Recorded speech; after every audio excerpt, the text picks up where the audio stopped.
Les emplois les plus passionnants et dont la France a besoin sont désormais numériques.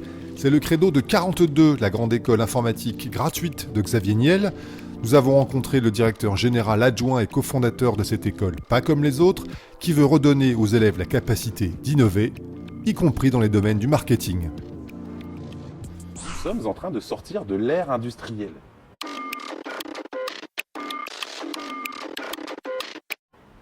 Et qu'en conséquence, ce qui a été une force pour nous pendant des dizaines d'années est aujourd'hui une faiblesse pour répondre à la problème du numérique, parce que le numérique a d'autres problématiques qui ne sont pas les problématiques de l'industrie.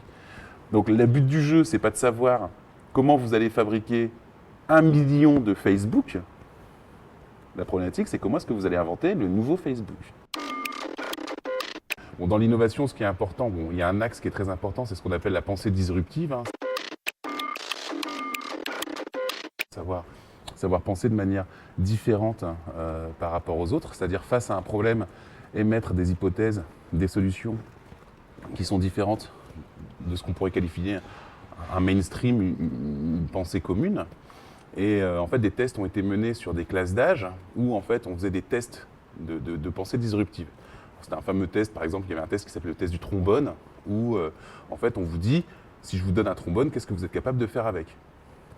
Si vous imaginez plus d'une centaine de solutions de ce qu'on peut faire avec un trombone, donc en général, nous, on va se dire, bon, on peut accrocher un bout de papier, je peux trafiquer une serrure, enfin, imaginez tout un tas de choses comme ça. Si vous en imaginez plus de 100, vous êtes considéré quelque part comme une forme de génie de la pensée disruptive. C'est des tests qui ont été menés sur une classe d'âge d'enfants de 5 ans, et 98% de cette classe d'âge d'enfants de 5 ans étaient avec génie de cette pensée disruptive. Donc on sait, ça c'est la première conclusion de l'étude, c'est qu'on sait que tous les humains, tous, 98%, ont la capacité de penser out of the box. Et la deuxième en fait, partie de l'étude, c'est qu'ils ont refait ces tests-là avec cette même classe d'âge, cette même classe, 5 ans après, 5 ans après, 5 ans après, etc. etc. Et on tend, en 1996, ils avaient fait le test, je crois que c'était avec 200 000 personnes, et on tend vers 2% de gens qui ont une pensée disruptive.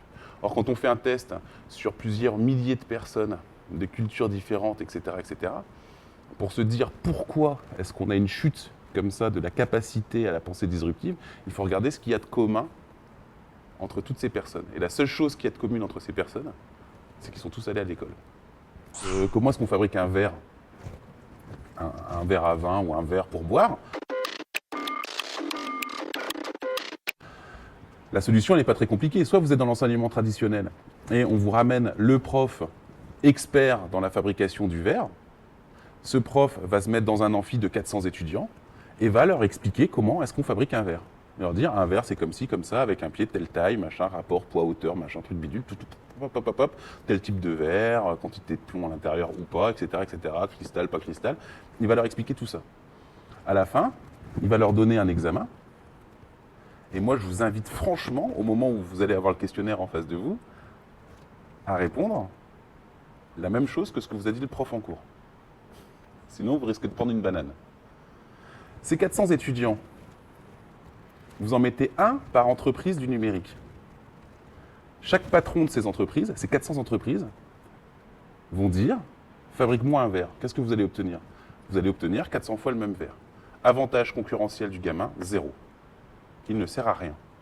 C'est pour ça qu'aujourd'hui, dans l'entreprise du numérique, on est en décalage.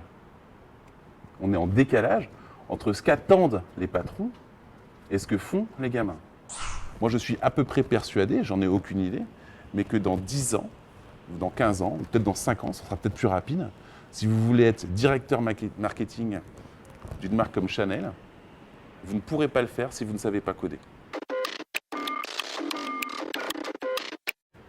Vous ne pourrez pas le faire parce que sinon vous serez incapable d'avoir, quand vous regardez un objet numérique, de comprendre la capacité et la puissance qu'il est capable d'apporter pour votre métier.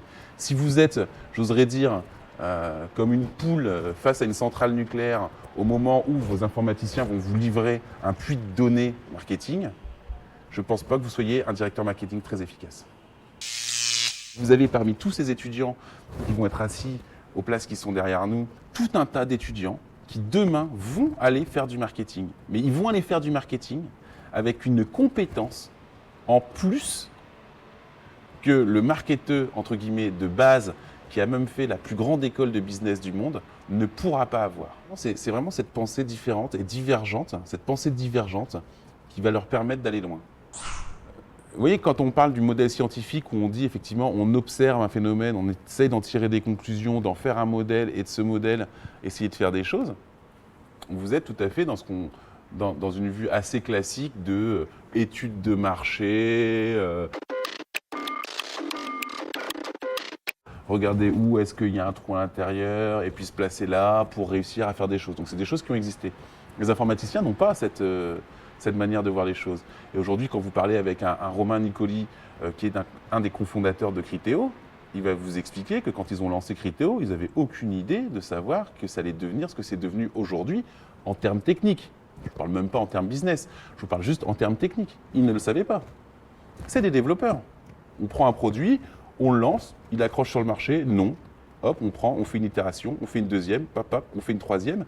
Et ils ont commencé en 2004. En 2008, ils basculent dans ce qui est devenu Criteo aujourd'hui. Et hop, ça devient ce que ça devient.